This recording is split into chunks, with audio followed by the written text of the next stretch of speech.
গাছ থেকে লাফিয়ে পড়ে মিনতির শরীরে ঢোকে।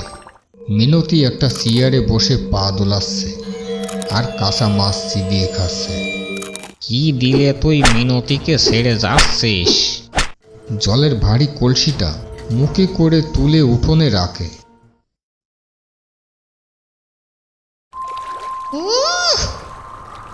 আর জামাই ষষ্ঠী, বাতাসে কেমন লুচি আর মাংসের গন্ধ আসছে, আর আমি এই গাছে বসে কেবল হাওয়া খাচ্ছি। মিনতি, দেখো তোমাদের বাড়িটা কত দূর। হাঁটতে হাঁটতে সন্ধ্যা হয়ে এলো, তাড়াতাড়ি পা চালাও। জানো তো, মা নিশ্চয় এতক্ষণে সব রান্না শেষ করে আমাদের পথে বসে আছে। তারা ঠিক বটগাছের তলা দিয়ে যাওয়ার সময় পেতনিটি নিচে তাকায়। রমেনের হাতে ইলিশ মাছ, মিনতির হাতে মিষ্টির হাড়ির দিকে তার নজর পড়ে।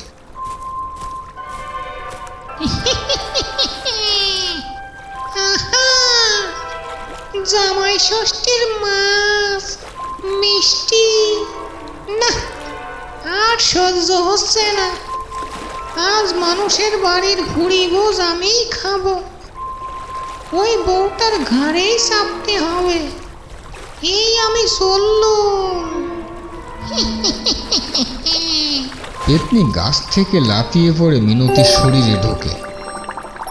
কি হলো মিনতি, ওভাবে কাঁপলে কেন? সোজা হয়ে হাঁটো। কিছু না, খিদে পেয়েছে, চলো তাড়াতাড়ি চলো।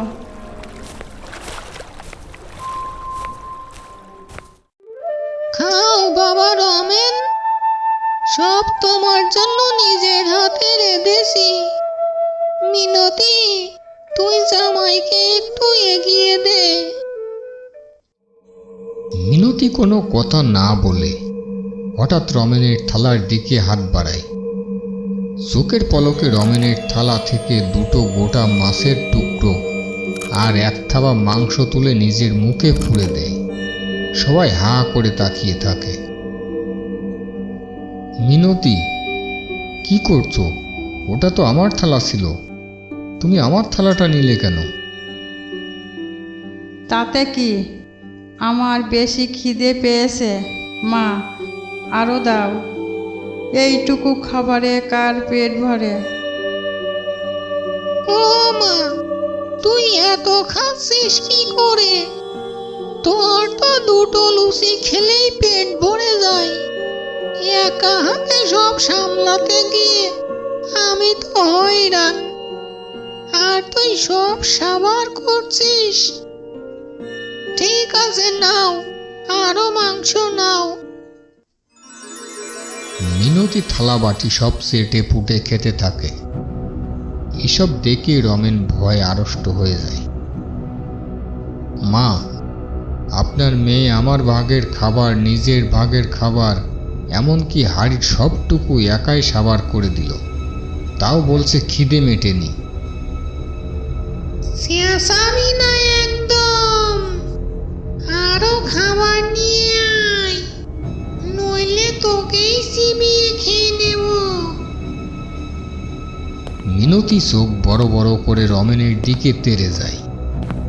তার গলার আওয়াজ পুরো বদলে গেছে। কমলা দেবী ভয়ে কপালে হাত দেয়। পরদিন সকাল হতেই মিনতির মা ওজাকে ডাকেন। মিনতি একটা চেয়ারে বসে পা দোলাচ্ছে আর কাঁচা মাছ চিবিয়ে খাচ্ছে। রমেন ও রমেনের শাশুড়ি ভয়ে এক কোণে দাঁড়িয়ে।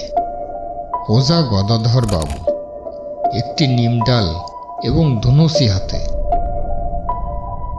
ওম হিরিং ক্লিং ভূতপালা প্রেতপালা, কে তুই? আমার সামনে সত্যি কথা বল, নইলে পুড়িয়ে খাক করে দেব তোকে।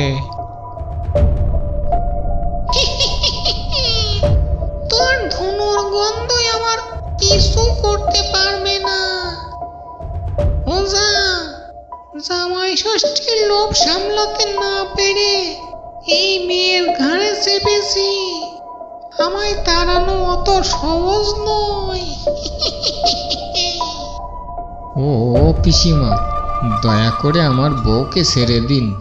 জামাই ষষ্ঠী তো শেষ হয়ে গেল, এবার নিজের গাছে ফিরে যান।